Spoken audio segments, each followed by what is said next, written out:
ओम शांति 3-5-20 की अव्यक्त वाणी है। हेडिंग है संगम युग, जमा करने का युग। आज सर्व बच्चों के तीनों काल को जानने वाले कालदर्शी बाप दादा सभी बच्चों के जमा का खाता देख रहे हैं। यह तो सभी जानते ही हो कि सारे कल्प में श्रेष्ठ खाता जमा करने का समय सिर्फ यही संगम युग है। छोटा सा युग, छोटी सी जीवन है, लेकिन इस जीवन की विशेषता है जो अब ही जितना जमा करना चाहे वह कर सकते हैं। इस समय के श्रेष्ठ खाते के प्रमाण पूज्य पद भी पाते हो और फिर पूज्य सो पुजारी भी बनते हो। इस समय के श्रेष्ठ कर्मों का, श्रेष्ठ नॉलेज का, श्रेष्ठ संबंध का, श्रेष्ठ शक्तियों का, श्रेष्ठ गुणों का सब श्रेष्ठ खाते अभी जमा करते हो। द्वापर से भक्ति का खाता अल्पकाल का अभी अभी किया, अभी अभी फल पाया और खत्म हुआ। भक्ति का खाता अल्पकाल का इसलिए है क्योंकि अभी कमाया और अभी खाया।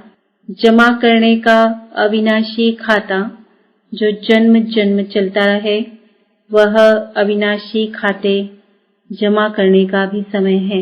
इसलिए श्रेष्ठ समय को पुरुषोत्तम युग या धर्माओं युग कहा जाता है। परमात्मा अवतरण युग कहा जाता है। डायरेक्ट बाप द्वारा प्राप्त शक्तियों का युग यही गाया हुआ है। इसी युग में ही बाप विधाता और वरदाता का पाठ बजाते हैं। इसलिए इस युग को वरदानी युग भी कहा जाता है। इस युग में स्नेह के कारण बाप भोले भंडारी बन जाते हैं जो एक का पदम गुना फल देता है।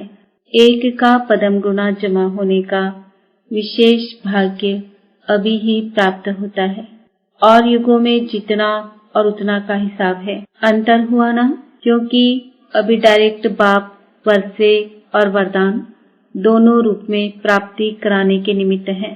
भक्ति में भावना का फल है, अभी वर्षे और वरदान का फल है। इसलिए समय के महत्व को जान, प्राप्तियों को जान, जमा के हिसाब को जान, त्रिकालदर्शी बन हर कदम उठाते रहते हो।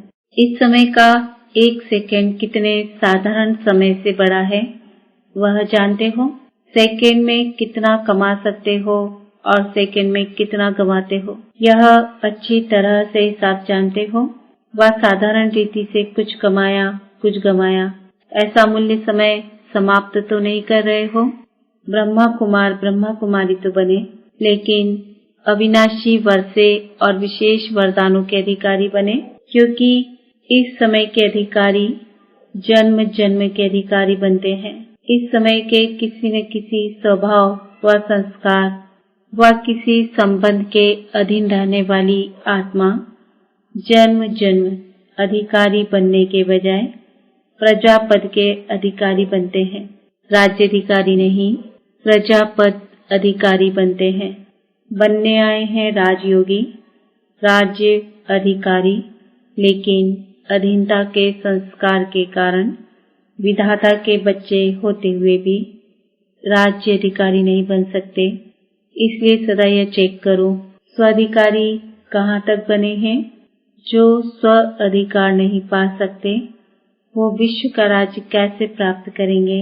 विश्व के राज्य अधिकारी बनने का चैतन्य मॉडल अभी स्वराज्य अधिकारी बनने से तैयार करते हो।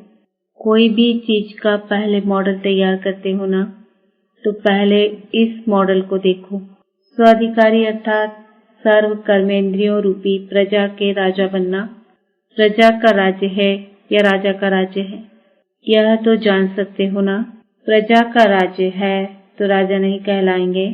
प्रजा के राज्य में राजवंश समाप्त हो जाता है। कोई भी एक कर्मेंद्रिय धोखा देती है तो स्वराज अधिकारी नहीं कहेंगे।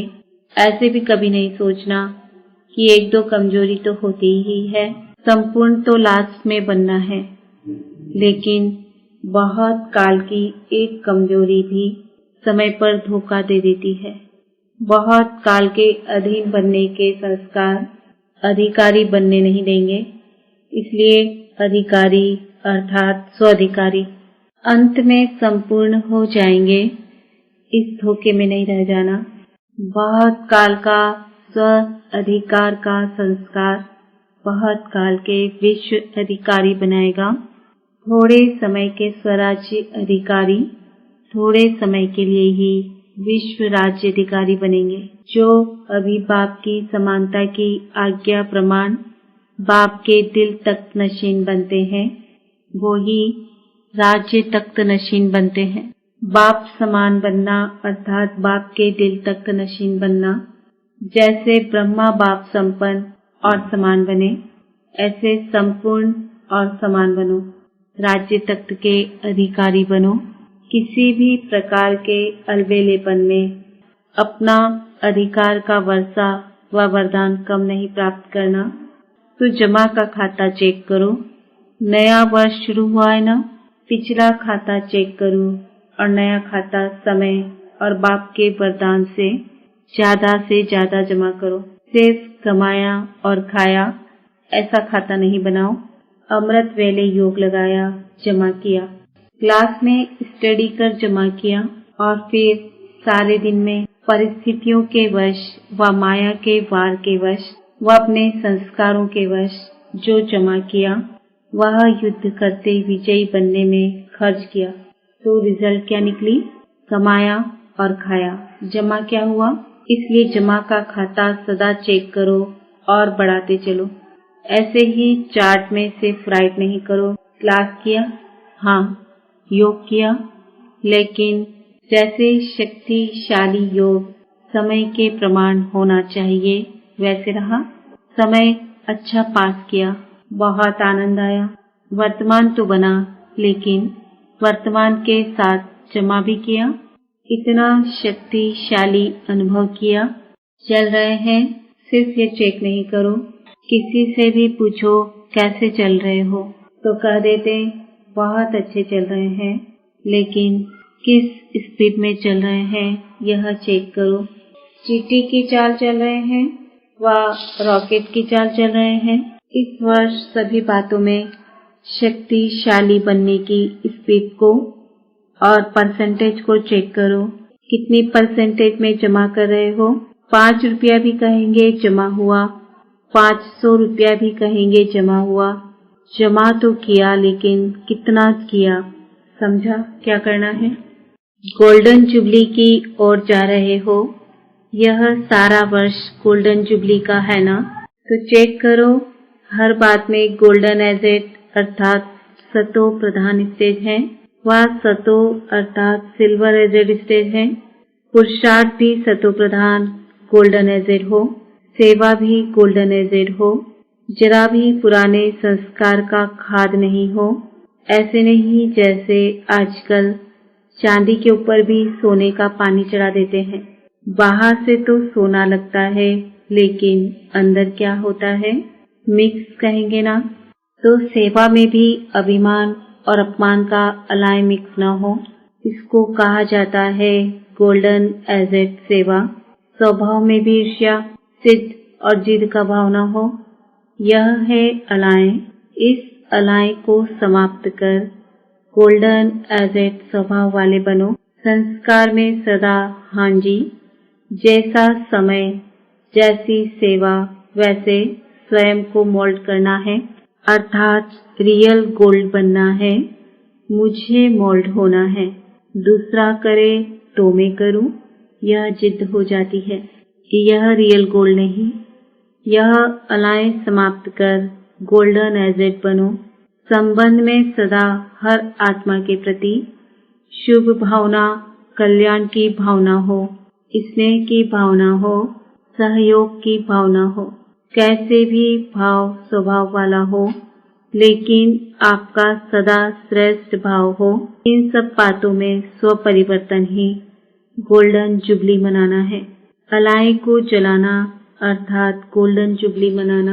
वर्ष का आरंभ गोल्डन एजेड स्थिति से करो। सहज है ना? सुनने के समय तो सब समझते हैं कि करना ही है, लेकिन जब समस्या सामने आती तब सोचते यह तो बड़ी मुश्किल बात है। समस्या के समय स्वराज्य अधिकारीपन का अधिकार दिखाने का ही समय होता है। वार के समय ही विजयी बनना होता है। परीक्षा के समय ही नंबर 1 लेने का समय होता है। समस्या स्वरूप नहीं बनो, लेकिन समाधान स्वरूप बनो। समझा इस वर्ष क्या करना है? तब गोल्डन जुबली की समाप्ति संपन्न बनने की गोल्डन जुबली कही जाएगी। और क्या नवीनता करेंगे? बाप दादा के पास सभी बच्चों के संकल्प तो पहुंचते ही हैं। प्रोग्राम में भी नवीनता क्या करेंगे? गोल्डन थॉट सुनाने की टॉपिक रखी है ना। सुनहरे संकल्प, सुनहरे विचार जो सोना बना दे और सोने का युग लावे, यह टॉपिक रखी है ना। अच्छा, आज वतन में इस विषय पर रूह रुहान हुई, वो फिर सुनाएंगे। अच्छा, सर्व वर्षे और वरदान के डबल अधिकारी भाग्यवान आत्माओं को, सदा स्वराज्य अधिकारी श्रेष्ठ आत्माओं को, सदा स्वयं को गोल्डन एजेड स्थिति में स्थित करने वाले रियल गोल्ड बच्चों को, सदा स्व परिवर्तन की लगन से विश्व परिवर्तन में आगे बढ़ने वाले विशेष आत्माओं को बाप दादा का याद, प्यार और गुड मॉर्निंग, नमस्ते। हम बच्चों का भी बाप दादा को याद, प्यार, गुड मॉर्निंग, नमस्ते, ओम शांति। डॉक्टर्स के लिए अपने श्रेष्ठ उमंग उत्साह द्वारा अनेक आत्माओं को सदा खुश बनाने की सेवा में लगे हुए होना डॉक्टर्स का विशेष कार्य ही है। हर आत्मा को खुशी देना। पहली दवाई खुशी है। खुशी आदि बीमारी खत्म कर देती है। तो रूहानी डॉक्टर्स अर्थात खुशी की दवाई देने वाले, तो ऐसे डॉक्टर होना। एक बार भी खुशी की झलक आत्मा को अनुभव हो जाए तो वह आत्मा सदा खुशी की झलक से आगे उड़ती रहेगी। तो सभी को डबल लाइट बनाए उड़ाने वाले डॉक्टर्स होना। वह बेड से उठा देते हैं, बेड में सोने वाले पेशेंट को उठा देते हैं, चला देते हैं। आप पुरानी दुनिया से उठाए नई दुनिया में बिठा दो, ऐसे प्लान बनाए है ना। रूहानी इंस्ट्रूमेंट्स यूज करने का प्लान बनाया है। इंजेक्शन क्या है, गोलियां क्या है, ब्लड देना क्या है, यह सब रूहानी साधन बनाए हैं। किसको ब्लड देने की आवश्यकता है तो रूहानी ब्लड कौन सा देना है। हार्ट पेशेंट को कौन सी दवाई देनी है। हार्ट पेशेंट अर्थात दिल शिकस्त पेशेंट तो रूहानी सामग्री चाहिए। जैसे वह नई नई इन्वेंशन करते हैं, वो साइंस के साधन से इन्वेंशन करते हैं। आप साइलेंस के साधनों से सदा काल के लिए निरोगी बना दो। जैसे उन्हों के पास सारी लिस्ट है, यह इंस्ट्रूमेंट है, ऐसे ही आपकी भी लिस्ट हो लंबी। ऐसे डॉक्टर्स हो, एवर हेल्दी बनाने के इतने बढ़िया साधन हो। ऐसे ऑक्यूपेशन अपना बनाया है। सभी डॉक्टर्स ने अपने अपने स्थान पर ऐसा बोर्ड लगाया है, एवर हेल्दी, एवर वेल्दी बनने का। जैसे अपने वह ऑक्यूपेशन लिखते हो, ऐसे ही यह लिखत हो जिसे देखकर समझे कि यह क्या है, अंदर जाकर देखें। आकर्षण करने वाला बोर्ड हो, लिखत ऐसी हो जो परिचय लेने के बिना कोई रह ना सके। वैसे बुलाने की आवश्यकता ना हो, लेकिन स्वयं ही आपके आगे न चाहते भी पहुंच जाए, ऐसा बोर्ड हो। वह तो लिखते हैं MBBS फलाने फलाने। आप फिर अपना ऐसा बोर्ड पर रूहानी ऑक्यूपेशन लिखो जिससे वह समझे कि यह स्थान जरूरी है। ऐसी अपनी रूहानी डिग्री बनाई है या वो ही डिग्रियां लिखते हो। सेवा का श्रेष्ठ साधन क्या होना चाहिए? सेवा का सबसे तीखा साधन है समर्थ संकल्प से सेवा। समर्थ संकल्प भी हो, बोल भी हो और कर्म भी हो, तीनों साथ साथ कार्य करें, यही शक्तिशाली साधन है। वाणी में आते हो तो शक्तिशाली संकल्प की परसेंटेज कम हो जाती है, या वह परसेंटेज होती है तो वाणी की शक्ति में फर्क पड़ जाता है। लेकिन नहीं, तीनों ही साथ साथ हो।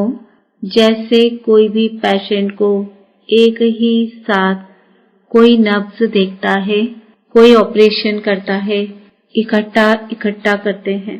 नब्ज देखने वाला पीछे देखे और ऑपरेशन वाला पहले कर ले तो क्या होगा? इकट्ठा कितना कार्य चलता है। ऐसे ही रूहानियत के भी सेवा के साधन इकट्ठा साथ चले। बाकी सेवा के प्लान बनाए हैं, बहुत अच्छा, लेकिन ऐसा कोई साधन बनाओ जो सभी समझे कि हाँ, ये रूहानी डॉक्टर सदा के लिए हेल्दी बनाने वाले हैं। अच्छा, जो अनेक बार विजयी आत्मा है, उन्हों की निशानी क्या होगी? उन्हें हर बात बहुत सहज और हल्की अनुभव होगी। जो कल्प की विजयी आत्माएं नहीं, उन्हें छोटा सा कार्य भी मुश्किल अनुभव होगा, सहज नहीं लगेगा। हर कार्य करने के पहले स्वयं को ऐसे अनुभव करेंगे जैसे यह कार्य हुआ ही पड़ा है। होगा या नहीं होगा, यह क्वेश्चन नहीं उठेगा। हुआ ही पड़ा है, यह महसूसता सदा रहेगी। पता है सदा सफलता है ही, विजय है ही, ऐसी निश्चय बुद्धि होंगे। कोई भी बात नई नहीं लगेगी, बहुत पुरानी बात है। इसी स्मृति से स्वयं को आगे बढ़ाते रहेंगे। डबल लाइट बनने की निशानी क्या होगी? डबल लाइट आत्माएं सदा सहज उड़ती कला का अनुभव करती है। कभी रुकना और कभी उड़ना, ऐसे नहीं, सदा उड़ती कला के अनुभवी ऐसी डबल लाइट आत्माएं ही डबल ताज के अधिकारी बनती है। डबल लाइट वाले स्वतः ही ऊंची स्थिति का अनुभव करते हैं। कोई भी परिस्थिति आवे, याद रखो हम डबल लाइट हैं। बच्चे बन गए अर्थात हल्के बन गए, कोई भी बोझ नहीं उठा सकते। अच्छा, ओम शांति। वरदान, शुभ चिंतन और शुभ चिंतक स्थिति के अनुभव द्वारा ब्रह्मा बाप समान मास्टर दाता भव। ब्रह्मा बाप समान मास्टर दाता बनने के लिए ईर्ष्या, घृणा और क्रिटिसाइज, इन 3 बातों से मुक्त रहकर सर्व के प्रति शुभ चिंतक बनो और शुभ चिंतन स्थिति का अनुभव करो। क्योंकि जिसमें ईर्ष्या की अग्नि होती है वह स्वयं जलते हैं, दूसरों को परेशान करते हैं। घृणा वाले खुद भी गिरते हैं, दूसरे को भी गिराते हैं। और हंसी में भी क्रिटिसाइज करने वाले आत्मा को हिम्मतहीन बनाकर दुखी करते हैं। इसलिए इन 3 बातों से मुक्त रह शुभ चिंतक स्थिति के अनुभव द्वारा दाता के बच्चे मास्टर दाता बनो। स्लोगन, मन, बुद्धि और संस्कारों पर संपूर्ण राज्य करने वाले स्वराज्य अधिकारी बनो। आज का सुमान है, मैं आत्मा मास्टर दाता